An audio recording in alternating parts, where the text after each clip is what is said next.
कैसे हैं आप लोग? उम्मीद करते हैं सभी स्वस्थ हैं, खुश हैं और क्या कहते हैं, पढ़ाई लिखाई भी चल रही है नहीं। तो आइए देखिए, यहाँ पर देख रहे हैं कम्युनिकेशन सिस्टम 04 और लास्ट, बस आज अंतिम कर देते हैं। क्या थ्योरिकल पार्ट में रखे हैं नहीं, सैटेलाइट कम्युनिकेशन। आज हम लोग चर्चा करेंगे सैटेलाइट सिस्टम के बारे में। क्या होता है सैटेलाइट, रिमोट स्टेशन क्या होता है नहीं, ऑप्टिकल फाइबर क्या होती है, इत्यादि वगैरह वगैरह के बारे में चर्चा करेंगे। तो आज मेनली जो बेस्ड है हम लोगों के लेक्चर वो सैटेलाइट कम्युनिकेशन पर आधारित है नहीं। सैटेलाइट कम्युनिकेशन है क्या, होता क्या? तो पिछले लेक्चर में आपने देखा होगा, पढ़ा होगा स्पेस कम्युनिकेशन, जिसमें वायुमंडल के ऊपर से हम लोग क्या करते हैं, वायुमंडल के बाद अंतरिक्ष से तरंग आती है रिफ्लेक्ट होकर के, तब फिर रिसीवर एंटीना तक पहुंचती है, तो उसे हम लोग स्पेस कम्युनिकेशन कहते हैं। तो अंतरिक्ष में उस वेव को रिफ्लेक्ट करने वाला कौन होता है नहीं, तो यही सैटेलाइट होते हैं। ये एक स्पेस कम्युनिकेशन का क्या है, उदाहरण। तो क्या कह सकते हैं, यह एक स्पेस कम्युनिकेशन का उदाहरण है, जिसमें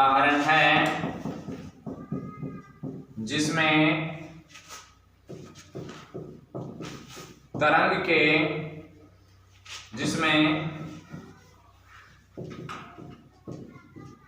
ट्रांसमीटर या ट्रांसमिशन कहिए, एंटीना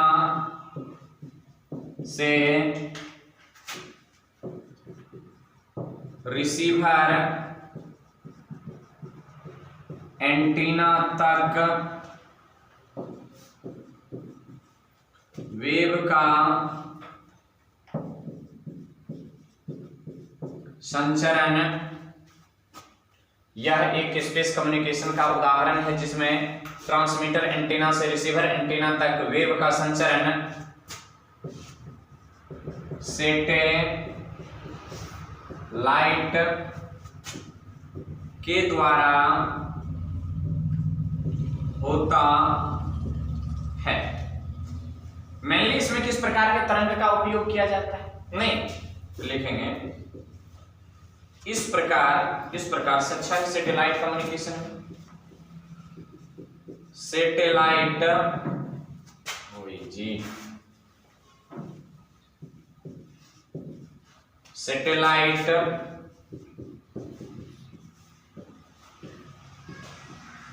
कम्युनिकेशन में 40 MHz मेगाहर्ट्ज, 40 MHz से अधिक आवृत्ति वाले तरंग का उपयोग किया जाता है। ये होता क्या नहीं, ये होता क्या है, जरा इसके ब्लॉक डायग्राम देख लेते हैं। तो मान लिया जाए कि अपनी बूढ़ी अर्थ है,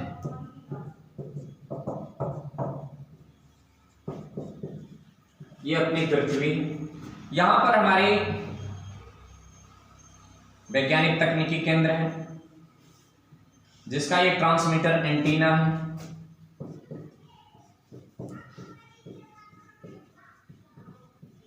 ट्रांसमिशन एंटीना या ट्रांसमीटर एंटीना कहिए, एंटीना है। यहां पर हमारे एरिया का एक चौपाल की टावर है, जो सिग्नल्स को कैच करेगा। ये यहां से लगभग यहां पर एक का ब्लॉक है,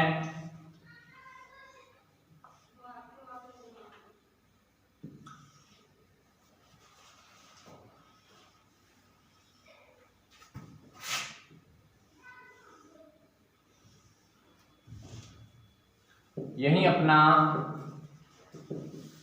सैटेलाइट है। इधर से तरंग गए इसमें और यहां से तरंग आ गए इसमें। इसको हम लोग कहते हैं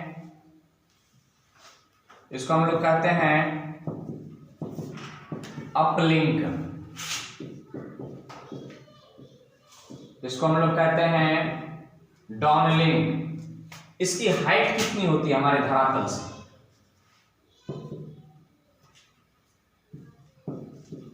36,000 किलोमीटर। कितनी हाइट है? 36,000 किलोमीटर ऊपर सैटेलाइट लगाए जाते हैं। ये प्रायः जियो स्टेशनरी सैटेलाइट होते हैं। इस प्रकार के संचार व्यवस्था में जियो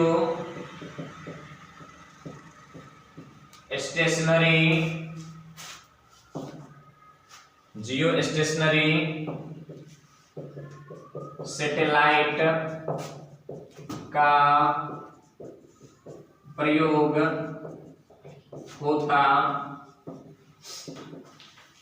होता है। अब यहां पर देखने वाली बात है मेनली कि जियो स्टेशनरी सैटेलाइट क्या है। मेनली देखना है कि जियो स्टेशनरी सैटेलाइट क्या है। मेनली तो कम्युनिकेशन को देखना है, पर साथ साथ जानते जाएंगे कि जियो स्टेशनरी सैटेलाइट किसे कहते हैं। आइए एक बार फिर से देख लेते हैं। यहां से क्या कहता है? यह एक स्पेस कम्युनिकेशन का उदाहरण। स्पेस कम्युनिकेशन आप देखे होंगे, जब तरंग का संचरण अंतरिक्ष मार्ग से होती है तो उसे स्पेस कम्युनिकेशन कहते हैं, जिसमें ट्रांसमीटर एंटीना से रिसीवर एंटीना तक वेव का संचरण सैटेलाइट के द्वारा होता है। ब्लॉक डायग्राम देख रहे हैं। ट्रांसमीटर एंटीना या ट्रांसमिशन एंटीना से तरंग छोड़ा गया, जो सैटेलाइट इसको रिसीव किया और फिर सैटेलाइट हमारे मोहल्ले के रिसीवर एंटीना तक पहुंचा दिया। इसको अपन कहते हैं रिसीवर एंटीना। क्या कहते हैं इसको? Receiver antenna. तो ट्रांसमिशन एंटीना से सैटेलाइट तक छोड़ी गई तरंग को अपलिंक कहते हैं, और सैटेलाइट से हमारे रिसीवर एंटीना तक आने वाले तरंग को डाउनलिंक कहते हैं। क्लियर? क्या कहता है? सैटेलाइट कम्युनिकेशन में 40 MHz से अधिक आवृत्ति वाले, मतलब मेगाहर्ट्ज, 40 गुना 10 के पावर 6 हर्ट्ज से अधिक आवृत्ति वाले तरंग का उपयोग किया जाता है। क्यों? क्योंकि इसको अधिक दूरी तय करनी होती है। यदि इसकी आवृत्ति अधिक नहीं होगी तो एनर्जी इसके पास अधिक नहीं होगा, ये वहां तक पहुंच नहीं पाएंगे। रास्ते में इसका अटोनेशन हो जाएगा, रास्ते में इसकी इंटेंसिटी घट जाएगी, वहां तक नहीं पहुंच पाएंगे, कम्युनिकेशन नहीं होगा। उसके बाद इसके ब्लॉक डायग्राम को देखते हैं। इधर सैटेलाइट है, ये हमारी बॉडी पृथ्वी है। पृथ्वी पर हमारे यहाँ पर क्या है? लेबोरेटरी है, जहां से हम क्या करते हैं कि ट्रांसमिशन एंटीना के माध्यम से एक वेव छोड़ते हैं जो हमें रिसीवर एंटीना तक पहुंचना होता है। काफी दूर होते हैं ये। क्या होते हैं? काफी दूर होते हैं। मान लिया जाए कि ये हमारे केरला से ट्रांसमिशन किया जा रहा है और ये पटना पहुंचना है इसको, तो क्या कहते हैं कि ग्राउंड वेव या फिर स्काई वेव इसके लिए काफी नहीं है। क्योंकि काफी दूरी हो जाते हैं तो ये पहले कहां छोड़े जाते हैं? सैटेलाइट में, और फिर सैटेलाइट हमें क्या करता है? रिसीवर एंटीना तक इसको छोड़ता है। इस प्रकार के संचार व्यवस्था में जियो स्टेशनरी सैटेलाइट का प्रयोग किया जाता है। What do you mean by Jio stationery satellite? नहीं, सोचने वाली बात है कि जियो स्टेशनरी सैटेलाइट क्या है, तो चर्चा करते हैं जियो स्टेशनरी सैटेलाइट पर। पहले इनको आप नोट करें।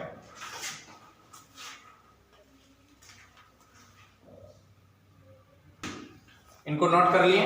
चलिए देखते हैं जियो स्टेशनरी सैटेलाइट क्या है। ज्यादा जानकारी इसके बारे में नहीं, क्योंकि 11th क्लास में आप पढ़े होंगे ग्रेविटेशन चैप्टर में, और नहीं पढ़े हैं तो कोई बात नहीं, और आगे पढ़ लेंगे। नहीं तो चलिए देखते हैं।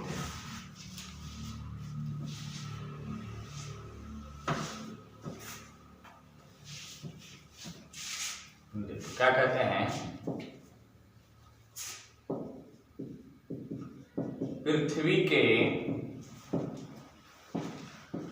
कक्षा में लगाए गए वह सैटेलाइट जिसका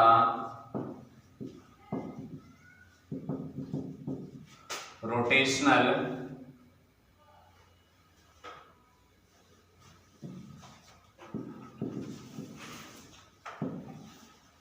एंगुलर वेलोसिटी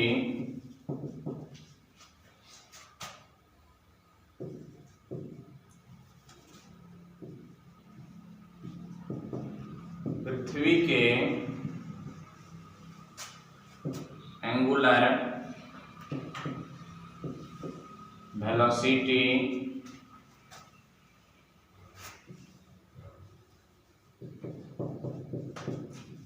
घूर्णन गति के बराबर होता है, उसे जियोस्टेशनरी सैटेलाइट करते हैं। अब इससे होता क्या है कि मान लिया जाए कि एक केंद्र है, ये पृथ्वी की कक्षा है, यहीं पर एक सैटेलाइट लगा हुआ है और पृथ्वी जिस मोशन से घूम रही है, ये मान लेते हैं कि 5 मीटर पर सेकंड मान लेते हैं, और ये भी क्या होता है कि 5 मीटर पर सेकंड से जा रहे हैं, तो तुम्हें लगेगा कि स्थिर है। अब मान लो कि 5 मीटर पर सेकंड से एक गाड़ी इधर की ओर चल रही है और दूसरी गाड़ी इससे 10 मीटर की दूरी पर है। कितने मीटर की दूरी पर? 10 मीटर की दूरी पर। तो ये 5 मीटर पर सेकंड से ये भी जा रही है। तो देखने वाले को लगेगा कि दोनों गाड़ी जो है अस्थिर है, रुकी हुई है। ये गाड़ी वाला को लगेगा कि ये गाड़ी क्या है? अस्थिर है, ये चल ही नहीं रहे हैं। कहिए क्यों? क्योंकि ये भी 5 मीटर पर सेकंड से जा रहे हैं, ये भी 5 मीटर पर सेकंड से जा रहे हैं। तो इनके रिस्पेक्ट में, माने अर्थ के रिस्पेक्ट में सैटेलाइट, माने पहली गाड़ी के रिस्पेक्ट में दूसरी गाड़ी लगेगा कि अस्थिर है, जा ही नहीं रहे हैं। हम एक गाड़ी पर बैठे हैं, अब पीछे मुड़ करके ऐसे करके देख रहे हैं और वो भी गाड़ी उसी 5 मीटर पर सेकंड से आ रही है, तो तुम्हें पता ही नहीं चलेगा कि वो गाड़ी चल रही है। जैसे जितना वो बढ़ता है, ये हाथ देखिए, ये हाथ को लगेगा नहीं करेगा कि ये हाथ जा रही है। आई बात समझ में? जितने वेलोसिटी से ये आगे बढ़ रहे हैं उतने ही वेलोसिटी से ये भी आगे बढ़ रहे हैं। देखिए, तो इस हाथ पर जो बैठा हुआ व्यक्ति है उसको लगेगा कि ये हाथ जा रही है कहीं अस्थिर। इसको इसके रिस्पेक्ट में, इसको इसके रिस्पेक्ट में क्या मालूम पड़ेगा? ये अस्थिर है। वही बात है, ये मान लिया जाए पृथ्वी है, ये हमारी कक्षा है और कक्षा हमारी भी वेलोसिटी से जा रही है। इसी कक्षा में अपनी सैटेलाइट स्थित है। तो इस पृथ्वी पर जो लोग हैं, पृथ्वी पर जो एब्जॉर्बर हैं, उसकी भी रोटेशनल मोशन जो पृथ्वी की रोटेशनल मोशन है, और सैटेलाइट की भी वही मोशन है जो अर्थ की मोशन है। तो पृथ्वी पर खड़े व्यक्ति को लगेगा कि ये जा रही है, लगेगा ही नहीं। इसलिए इसको क्या कहते हैं? जियो स्टेशनरी सैटेलाइट, माने हिंदी होता है भू अस्थिर उपग्रह। भू अस्थिर उपग्रह का मतलब ये अस्थिर नहीं रहता है किसी जगह पर। माने जैसे मान लिया जाए कि ये जैसे मान लिया जाए अपने बिहार में दरभंगा के सामने, किसके सामने? दरभंगा के सीधा ऊपर 36 किलोमीटर की ऊंचाई पर एक सैटेलाइट लगा दिया है। और कितने ऊंचाई पर? 36 किलोमीटर की ऊंचाई पर। और वो अस्थिर है, माने कक्षा में क्या है? अस्थिर है। जिस वेलोसिटी से कक्षा घूम रही, पृथ्वी घूम रही है, उसी वेलोसिटी से उस कक्षा में कौन घूम रहे हैं? सैटेलाइट घूम रहे हैं। ठीक? जब सैटेलाइट और कक्षा की वेलोसिटी समान होती है तो वो हमेशा, वो सैटेलाइट जो होगा आज है और 5 महीना के बाद भी, साल भर के बाद भी, 5 साल के बाद भी वो किसके सामने रहेगा? वो दरभंगा के सामने ही रहेगा। चाहे दरभंगा पलट करके यहाँ आ जाए पृथ्वी के साथ साथ, चाहे यहाँ आ जाए चाहे यहाँ आ जाए, चाहे यहाँ आ जाए, कहीं पर भी दरभंगा चले जाए तो दरभंगा के सामने ही हमें सैटेलाइट रहेगा। क्यों? क्योंकि दरभंगा पृथ्वी पर, दरभंगा पृथ्वी पर, और पृथ्वी उसी दरभंगा के सामने सैटेलाइट फिक्स है, इसे करके सैटेलाइट फिक्स है। और दरभंगा जिस वेलोसिटी से आगे बढ़ रही है उसी वेलोसिटी से कौन बढ़ रहा है? सैटेलाइट भी आगे बढ़ रहा है। तो क्या दरभंगा के व्यक्ति को या दरभंगा में यदि ऑब्जर्वर बैठा हो तो उसे हमेशा लगेगा कि हमारे सामने में सैटेलाइट है। उसी को हम लोग जियो स्टेशनरी सैटेलाइट कहते हैं। तुम्हें एहसास होता होगा जैसे सैटेलाइट हमारी चंद्रमा है, चंद्रमा की रोटेशनल मोशन और पृथ्वी की रोटेशनल मोशन एक जैसी नहीं है, पर चंद्रमा भी हमारे पृथ्वी के कक्षा में और ये भी हमारी पृथ्वी की कक्षा में। तो चंद्रमा जियो स्टेशनरी सैटेलाइट क्यों नहीं कहलाती है? क्योंकि हमें लगता है कि चंद्रमा अभी जो है सुबह में, ये शाम के टाइम में लगे हैं यहाँ पर उगे हुए, ठीक, और सुबह में जब देखते हैं या फिर कुछ देर के बाद लगता है चंद्रमा चल करके यहाँ आ गए हैं। नहीं, यदि हमारी पृथ्वी की चाल और चंद्रमा की चाल एक जैसी होती तो हमेशा चंद्रमा यहीं पर दिखाई पड़ता। बात समझ में आ रही है? पृथ्वी की चाल कुछ और है और चंद्रमा की चाल कुछ और है, इसलिए लग रहा है कि चंद्रमा यहां से वहां तक जाते हुए प्रतीत होते हैं। आइए यहां पर फिर उदाहरण से देखते हैं। यदि इस गाड़ी पर बैठे हुए मैं हूं और इस गाड़ी पर बैठा हुआ एक व्यक्ति है, ये देख रहे हैं इसको, एकदम एकटक इसको देख रहे हैं, तो हमेशा देखता है कि वो हमसे 10 मीटर की ही दूरी पर है। तो क्या इसको, इस व्यक्ति को, व्यक्ति ए को व्यक्ति बी के बारे में एहसास होगा व्यक्ति बी चल रहा है? नहीं, उसको हमेशा बैठल नजर आएगा। अब बी को एहसास होगा कि ए चल रहा है? नहीं, लेकिन यही इसकी वेलोसिटी 10 मीटर पर सेकंड हो जाए तो अब लगेगा ए को कि ये जा रहा है। अब ये क्या हो रहा है? आगे बढ़ रहा है, क्योंकि दोनों की वेलोसिटी क्या है? डिफरेंट है। तो जियो स्टेशनरी सैटेलाइट का मतलब ये कभी नहीं होता है वो घूमता ही नहीं है, घूमता है, पर पृथ्वी की जो रोटेशनल मोशन होती है वही रोटेशनल मोशन इसकी होती है। क्लियर? समझ में आ गए? तो नोट कर लीजिए, देख लेते हैं इसके मेरिट एंड डिमेरिट।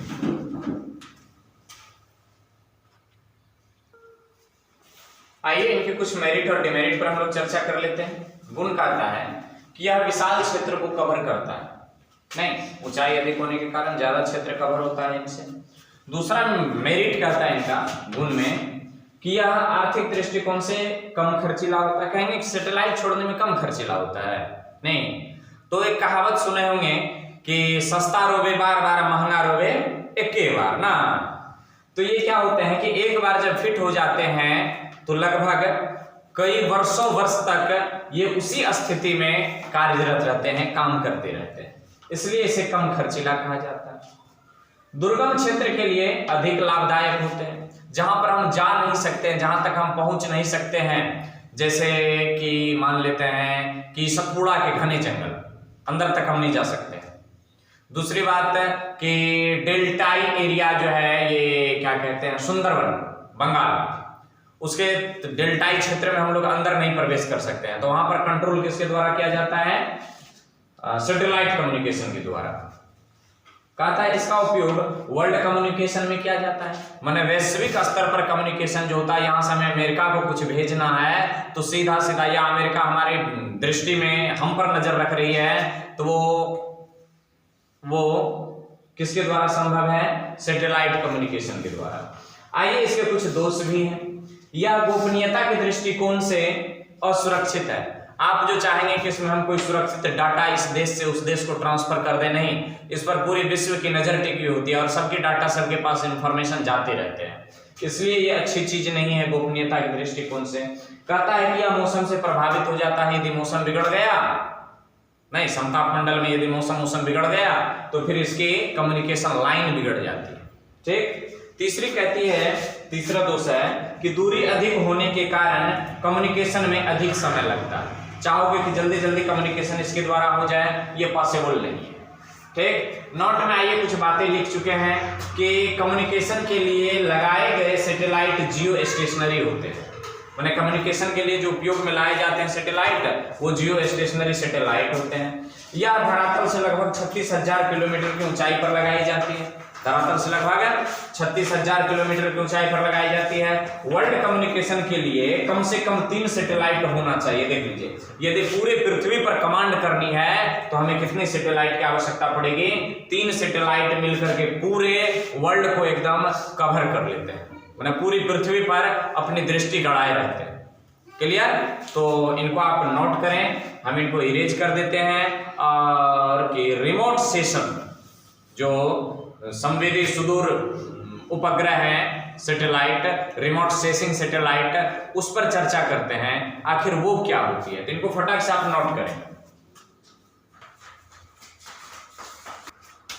आइए देखते हैं रिमोट सेंसिंग सैटेलाइट, सुदूर संवेदन उपग्रह या सुदूर संवेदी उपग्रह कहते हैं इसको। सबसे पहले डेफिनेशन देख लेते हैं, इसके कुछ खास जानकारी है, किस क्षेत्र में लाए जाते हैं। सुदूर संवेदन उपग्रह क्या होता है? वैसे तकनीकी है, ये एक टेक्नोलॉजी है जिसके द्वारा दूर स्थित वस्तु, क्षेत्र, घटना आदि के विषय में बिना वास्तविक संपर्क में आए, माने उस क्षेत्र के संपर्क में भी नहीं जाता है, उस वस्तु के संपर्क में भी नहीं जाते हैं, उस घटना के परिसीमन में भी नहीं जाता है, और संपर्क में आए जानकारी प्राप्त की जाती है, उसे रिमोट सेंसिंग सैटेलाइट कहते हैं। रिमोट सेंसिंग सैटेलाइट कहते हैं। देखिए, इसका उपयोग पहली बार प्रथम विश्व युद्ध के दौरान किया गया था। माने दुश्मन टीम के सैनिक के पास कितनी औजार है, कितनी हथियार है, वो कितने लोग हैं, वो क्या प्लानिंग कर रहे हैं, उसकी एक्टिविटी क्या है, इन सब पर नजर रखने के लिए प्रथम विश्व युद्ध के दौरान इस रिमोट सेंसिंग सैटेलाइट का उपयोग किया गया था। टेक्नोलॉजी का प्रयोग हुआ था प्रथम विश्व युद्ध में। ये द्वितीय विश्व युद्ध में तो एकदम टेक्नोलॉजी आया, क्या कहता है, न्यूक्लियर फिजिक्स आकर के तहस नहस कर दिया। नहीं, 35 में न्यूक्लियर क्या कहते हैं, फिजन की आविष्कार हुई, और जाकर के 45 वगैरह में हिरोशिमा और नागासाकी हो गया। कहते हैं इसे ध्रुव तल से लगभग 918 किलोमीटर की ऊंचाई पर व्यवस्थित किया जाता है। पृथ्वी के ध्रुवीय क्षेत्र से लगभग 918 किलोमीटर की ऊंचाई पर व्यवस्थित किया जाता है। इसे ही पृथ्वी की कक्षा में व्यवस्थित होता है। बहुत ऊंचाई है, 918 किलोमीटर कम नहीं है, बहुत ज्यादा है। मैंने ये भी पृथ्वी की कक्षा है, यहां पर हम लिख सकते हैं इसे भी पृथ्वी के कक्षा में लगाए जाते हैं। पर ये जियो स्टेशनरी नहीं है, माने इसकी मोशन अर्थ के मोशन से, रोटेशनल मोशन से भिन्न होता है। आइए देखते हैं भारत के कुछ सुदूर संवेदी उपग्रह। IRS Indian remote sensing first A, Indian remote sensing first B, Indian remote sensing first C. ये कुछ भारत के सुदूर संवेदी उपग्रह है। नहीं तो आप इनको नोट करें। देखते हैं ऑप्टिकल कम्युनिकेशन क्या होता है, फटाक से इनको नोट करें आप। आइए देखते हैं हम लोग ऑप्टिकल कम्युनिकेशन, नहीं प्रकाशीय संचार क्या। ऑप्टिकल कम्युनिकेशन में क्या होता है कि जो लाइट के कैरियर्स वेव होते हैं उसके द्वारा सिग्नल्स को स्थानांतरित किया जाता है। देखिए, प्रकाशीय वाहक तरंगों द्वारा, माने लाइट्स कैरियर वेव, प्रकाशीय वाहक तरंगों द्वारा सिग्नल्स को एक स्थान से दूसरे स्थान तक भेजने की प्रक्रिया को ऑप्टिकल कम्युनिकेशन कहते हैं। इसमें टावर ओवर नहीं होता है, इसमें टावर, रिसीवर, ट्रांसमीटर, इन सब से ये क्या होते हैं, मुक्त होते हैं। माना इलेक्ट्रॉनिक से जो है ना, इलेक्ट्रिकल, दोनों से ये क्या होते हैं, पड़े होते हैं। इसको कोई लेना देना नहीं है, विद्युत, शॉर्ट सर्किट, वोल्टेज, इससे कोई मतलब नहीं है, तो इससे मुक्त होता है। ऑप्टिकल कम्युनिकेशन कहते हैं। किससे किससे मुक्त होते हैं? इसको क्या इलेक्ट्रिसिटी से कोई लेना देना है? कोई लेना देना नहीं। किनको? ऑप्टिकल कम्युनिकेशन को इलेक्ट्रिसिटी से कोई लेना देना नहीं, टावर एंटीना से कोई मतलब नहीं, उन सब से ये मुक्त होते हैं। 5G 6G आने वाले हैं ऑप्टिकल से कम्युनिकेशन पर आधारित, जिसको बिजली से, मौसम से कोई फर्क नहीं पड़ता है। तो प्रकाशीय वाहक तरंगों द्वारा सिग्नल्स को एक स्थान से दूसरे स्थान तक भेजने की प्रक्रिया को क्या कहते हैं? ऑप्टिकल कम्युनिकेशन कहते हैं, प्रकाशीय संचार कहते हैं। देखिए, इससे भेजने वाली सिग्नल्स की आवृत्ति 10 के पावर 12 Hz से 10 के पावर 16 Hz तक होती है। काफी अधिक आवृत्ति होती है इनकी, बहुत अधिक आवृत्ति वाले तरंग को ये क्या करते हैं, भेज देते हैं। ऐसी आवृत्ति को भेजने के लिए बता दें कि अपना सैटेलाइट कम्युनिकेशन भी कारगर नहीं है, इतनी तीव्र आवृत्ति वाले तरंग को भेजने के लिए। जो भेजता कौन है, ऑप्टिकल कम्युनिकेशन। देखिए ऑप्टिकल कम्युनिकेशन का मेन कंपोनेंट यहां पर का छुटा हुआ है। ऑप्टिकल कम्युनिकेशन का मेन कंपोनेंट माने मुख्य अवयव प्रकाशिक तंतु माने ऑप्टिकल फाइबर है। क्या? ऑप्टिकल फाइबर, याद रखेंगे ऑप्टिकल फाइबर। ऑप्टिकल कम्युनिकेशन का मेन कंपोनेंट प्रकाशिक तंतु मीन्स ऑप्टिकल फाइबर। क्लियर? अब देख लेते हैं ऑप्टिकल फाइबर क्या होता है। ऑप्टिकल फाइबर को बड़ी शॉर्ट में जानने का प्रयास किए हैं और यहां पर देखे होंगे बहुत बड़ा मार्का लगी हुई है इस लाइन पर। देखिए बहुत बड़ी मार्का लगी हुई है, कई बार ऑब्जेक्टिव में उठाए गए हैं।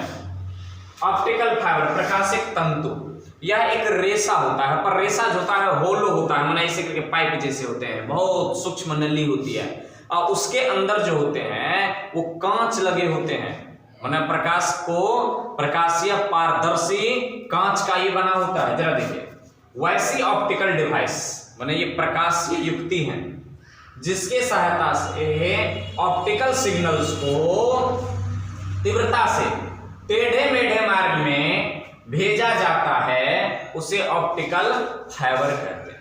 ऑप्टिकल फाइबर कहते हैं।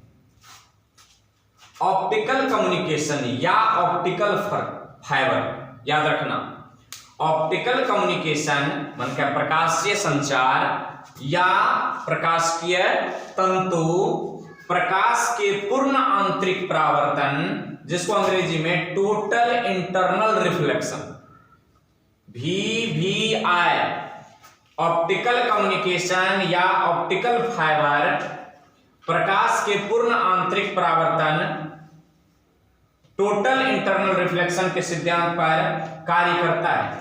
टोटल इंटरनल रिफ्लेक्शन क्या होता है? प्रकाश के पूर्ण आंतरिक परावर्तन क्या होते हैं? पूर्ण आंतरिक परावर्तन क्या होता है? तो आप लाइट में पढ़े होंगे, ऑप्टिक्स में, या नहीं पढ़े होंगे तो अब पढ़ेंगे, या आप पढ़ चुके होंगे। नहीं, होता क्या है पूर्ण आंतरिक परावर्तन? जब प्रकाश की किरण अत्यंत सघन माध्यम से अत्यंत विरल माध्यम में प्रवेश करती है, अत्यंत सघन माध्यम से अत्यंत विरल माध्यम में प्रवेश करती है, तो अपवर्तन के जगह पर परावर्तन की घटना हो जाती है। होना चाहिए था अपवर्तन, हो जाती है परावर्तन। तो इस घटना को हम क्या कहते हैं? पूर्ण आंतरिक परावर्तन कहते हैं। कोई तकलीफ? पूर्ण आंतरिक परावर्तन के प्रमुख दो शर्त होते हैं। पहला कि प्रकाश का आपतन कोण क्रांतिक कोण से अधिक होना चाहिए। What do you mean by critical angle? क्रांतिक कोण क्या होते हैं देख लेते हैं। तो प्रकाश का आपतन कोण क्रांतिक कोण से अधिक होना चाहिए। प्रकाश को निश्चित ही अत्यंत सघन से अत्यंत विरल में जाना चाहिए। अत्यंत सघन से अत्यंत विरल में जाना चाहिए। आइए क्रिटिकल एंगल, आपतन कोण का वह मान, लिखना चाहे तो लिख भी सकते हैं, वरना लाइट में पढ़े होंगे या लिखे होंगे। आपतन कोण का वह मान जिसके लिए अपवर्तन कोण का मान 90 डिग्री हो जाता है, उसे क्या कहते हैं? उसे क्रिटिकल एंगल। क्रिटिकल एंगल क्या होता है? परावर्तन कोण क्या आपतन कोण? तो आपतन कोण क्या परिभाषा क्या करता है? आपतन कोण का वह मान जिसके लिए अपवर्तन कोण 90 डिग्री हो जाए, उसे क्या कहते हैं? क्रांतिक कोण कहते हैं। खैर छोड़िए, तो ये याद रखेंगे पूर्ण आंतरिक परावर्तन टोटल इंटरनल रिफ्लेक्शन के सिद्धांत पर कार्य करता है। क्या? ऑप्टिकल कम्युनिकेशन या ऑप्टिकल फाइबर। आई बात समझ में? आइए देखते हैं। ऑप्टिकल फाइबर का निर्माण प्रकाश पारदर्शी ग्लास माने कांच के पॉलीमर से होता है। पॉलीमर का मतलब बहुलक। बहुलक कई प्रकार के होते हैं, आप केमिस्ट्री में पढ़े होंगे पॉलीमर चैप्टर में। पॉलीमराइजेशन भी के बहुत तरह के होते हैं, मोनोमर, पॉलीमर, नहीं, ये सब की जानकारी आपको मिलेगी केमिस्ट्री में। तो किसका बना होता है ये? ऑप्टिकल फाइबर जो होते हैं, प्रकाश पारदर्शी ग्लास मींस कांच के पॉलीमर से होता है इसका निर्माण। ऑप्टिकल फाइबर का व्यास इसकी जो मोटाई होती है, इसकी जो ये यहां से इसकी जो व्यास होती है यहां से यहां तक, ये 10 से 100 माइक्रोमीटर तक होती है। बहुत पतली होती है, बहुत पतली रेसें।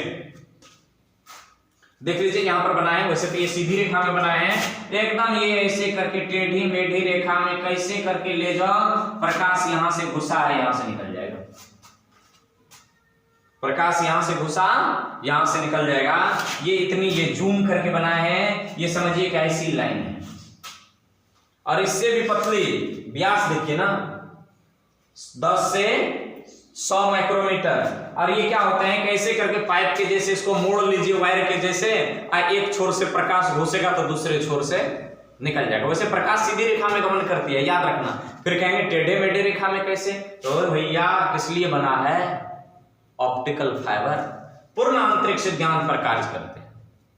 शायद आपको समझ आए, नहीं समझ आ गए हो? और चैनल पर मैं है तो भैया सब्सक्राइब कर लेना, मित्रों में शेयर भी कर देना, नहीं हो सके तो थप्पा भी दबा ही देना, लाइक वाला।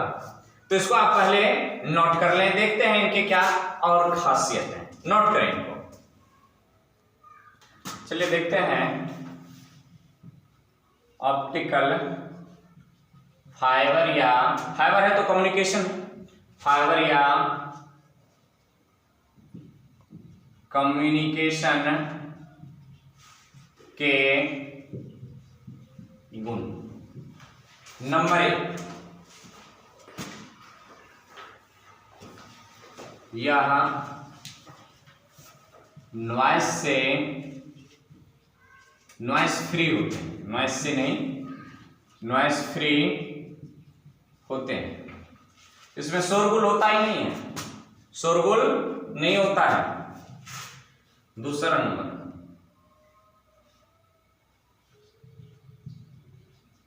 फाइबर के लचीलापन के कारण, फाइबर के लचीलापन के कारण, मार्कर के नहीं, लचीलापन के कारण आसानी से मुड़ जाता है,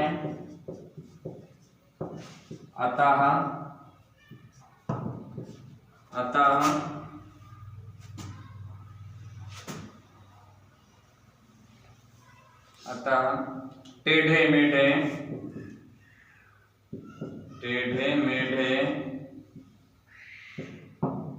पथ में भी कम्युनिकेशन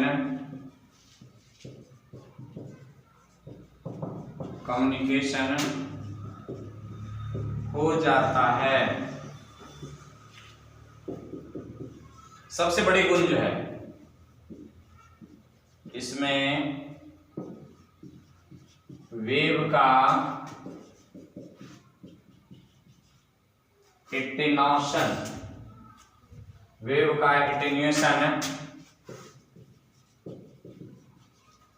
का एटेन्यूएशन ये देख रहे थे, बहुत कम या नहीं होता है। वेव का एटेन्यूएशन बहुत कम या नहीं होता है, ये प्रमुख इनके खासियत है। ठीक, तो आप इनको नोट कर लें। देखते हैं और छोटी छोटी टर्म क्या है, नोट करें। इसके बाद जो देखेंगे, पिछले लेक्चर में हम लोग पढ़े थे मॉड्यूलेशन, तो मॉड्यूलेशन के टाइप्स जो है वो छूट गए थे, वहां पर लिखना चाहिए था टाइप्स ऑफ मॉड्यूलेशन।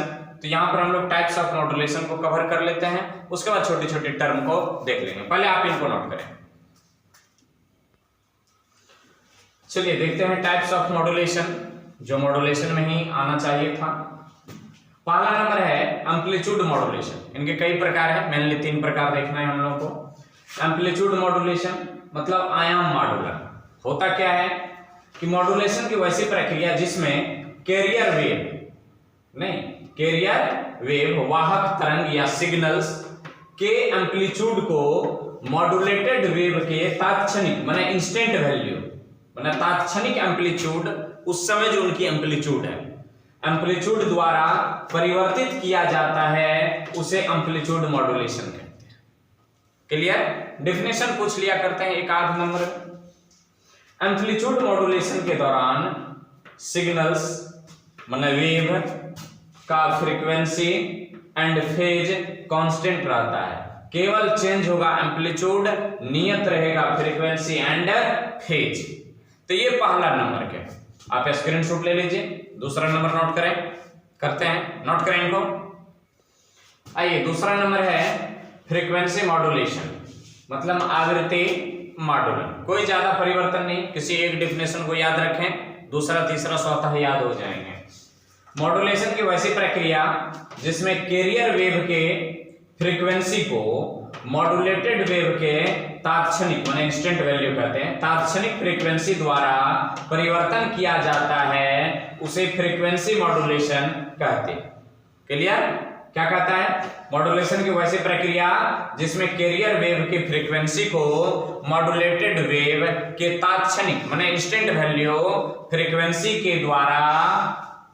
द्वारा परिवर्तित किया जाता है, उसे फ्रीक्वेंसी मॉड्यूलेशन कहते हैं। इसमें देखिए, यदि फ्रीक्वेंसी मॉड्यूलेशन हो तो कांस्टेंट कौन रहेगा? एम्पलीट्यूड एंड फेज कांस्टेंट रहता है। क्लियर? तो दूसरा नंबर नोट करें। चलिए देखिए, तीसरा नंबर है फेज मॉड्यूलेशन। इसको हम लोग कला मॉड्यूलन कहते हैं। क्या होता है कला मॉड्यूलन? तो मॉड्यूलेशन की वैसी प्रक्रिया जिसमें कैरियर वेव के फेज को मॉड्यूलेटेड वेव के तात्क्षणिक माने इंस्टेंट वैल्यू माने इंस्टेंट फेज द्वारा परिवर्तित किया जाता है, उसे फेज मॉड्यूलेशन कहते हैं। ठीक?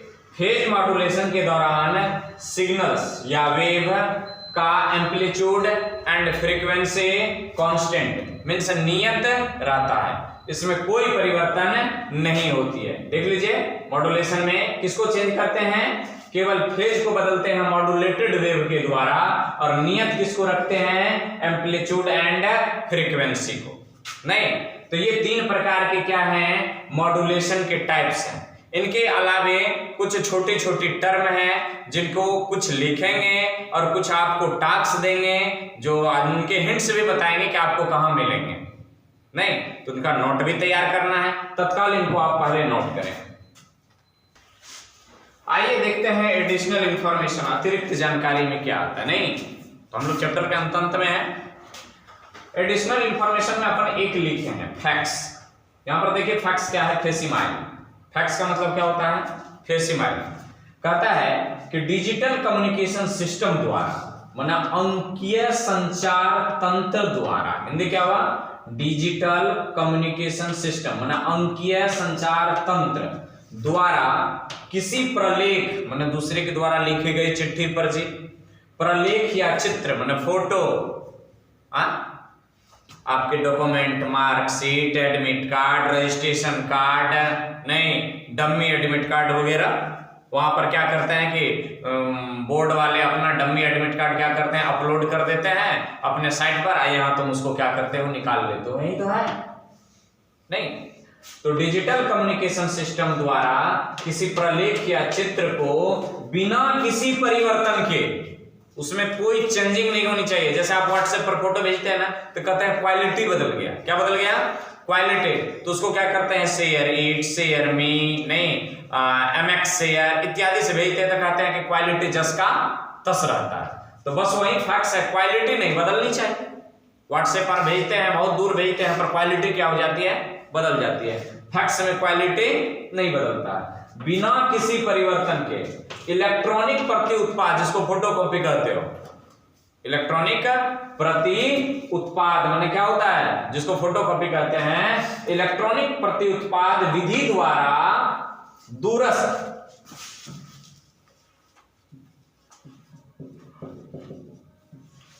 दूरस्थ स्थान तक भेजा जाता है उसे फैक्स या फेसिमाइल कहते हैं।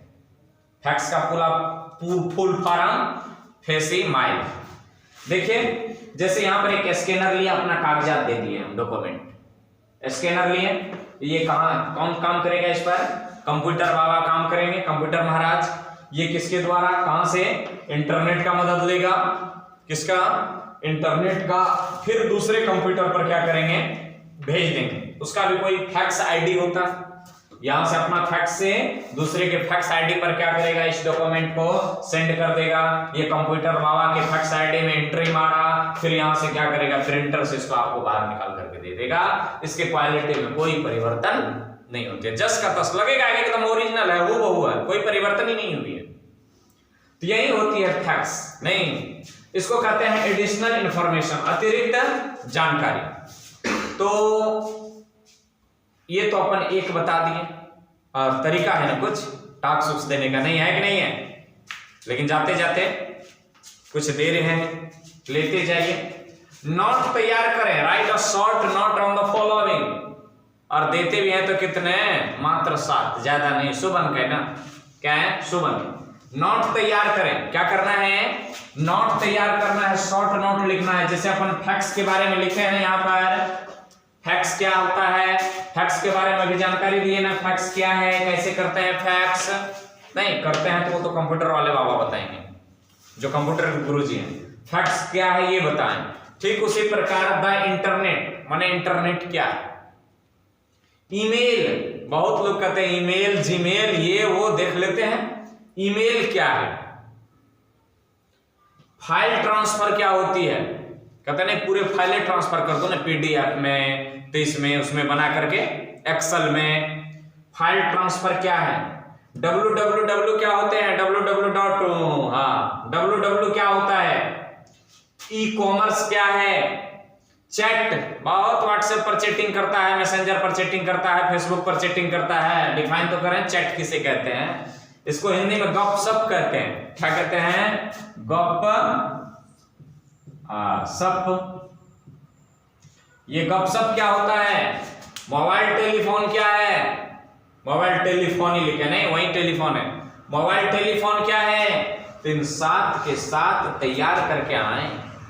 क्या करके आए? 7 के 7 तैयार करके आए आप। अब ये मिलेगा कहां? नहीं कहेंगे इतना कुछ तो बता दिया, तो ये भी थोड़ा दे दिया। तो बगल में देखिए हिंट्स लिखा हुआ है। ये 7 के 7 भाई लोग मिलेंगे कहां?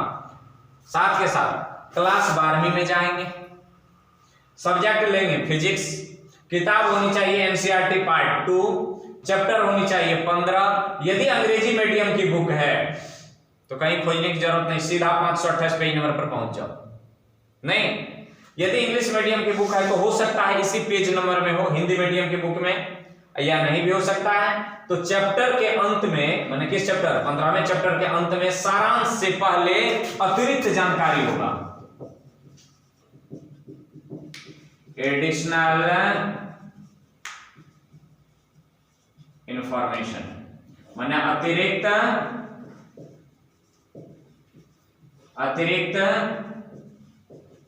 जानकारी करके एक टॉपिक होगा ऐसे करके, और ये ग्रीन कलर से रंगा होगा। किस कलर से? ग्रीन कलर पेज होगा। इसी ग्रीन कलर के पेज में देखेंगे आप, पढ़ करके या फिर आपको जहां से हो वहां से तैयार करें। यदि आप ऑफलाइन में हैं तो कॉपी लेकर के आए अगले रोज, और यदि ऑनलाइन में हैं तो क्या कर सकते हैं? नहीं तो ईमानदारी पूर्वक क्या कर लें? बना लें। तो एक बार देख लीजिए, स्क्रीनशॉट ले लीजिए आप। 1 2 3 4 5 ले लिया होंगे। तो अब हम लेना चाहेंगे आपसे विदा, और आप ही से नहीं, हम फिजिक्स बाबा से भी विदा लेना चाहेंगे। कहिए क्यों? अरे भैया ये चैप्टर 15 एनसीईआरटी पार्ट 2 फिनिश, खत्म। क्या हो गया? खत्म हो गया। आज लास्ट लेक्चर हुआ करते थे तो तैयार करते रहे। फिजिक्स की तैयारी आपकी कैसी चल रही है? कमेंट बॉक्स में आप निश्चित बताएंगे। यदि वीडियो पसंद आ जाए, अंत तक पहुंच गए हैं तो लाइक कर दीजिए। यदि कुछ अच्छी सी कमेंट कर दें, यदि समझ में आए नहीं आए फिर भी कमेंट करें आप, नहीं और अच्छे से क्यों लगा रहे हैं कि नहीं कि दूसरे को भी देखने में बढ़िया लगे, आप नहीं कि कुछ मतलब संवेदनशील बात लिख करके क्या करते हैं कि भेज रहे हैं। तो कुछ अच्छी कमेंट कर दें, चैनल पर नए हो तो सब्सक्राइब कर लें। जाते जाते यही रिक्वेस्ट करेंगे, आज क्लास 12 की फिजिक्स पार्ट 2 चैप्टर 15 जिसके अंतर्गत हम लोग पार्ट 2 में कवर किए हैं मॉडर्न फिजिक्स को, इलेक्ट्रॉनिक्स को। मॉडर्न फिजिक्स में 3-4 चैप्टर, इलेक्ट्रॉनिक्स में 2 चैप्टर, इलेक्ट्रॉनिक डिवाइस में ढेर सारी लेक्चर हैं उधर, और कम्युनिकेशन सिस्टम माने ऑप्टिक्स को छोड़ करके बाकी सारे के सारे लेक्चर तैयार हैं। तो आप देखें, तैयार करें, मित्रों में वीडियो को शेयर कर दें और कहें कि आप भी फिजिक्स, हम भी फिजिक्स तैयार कर रहे हैं और आप भी तैयार करें और मस्त से पढ़ाई करते रहें। धन्यवाद।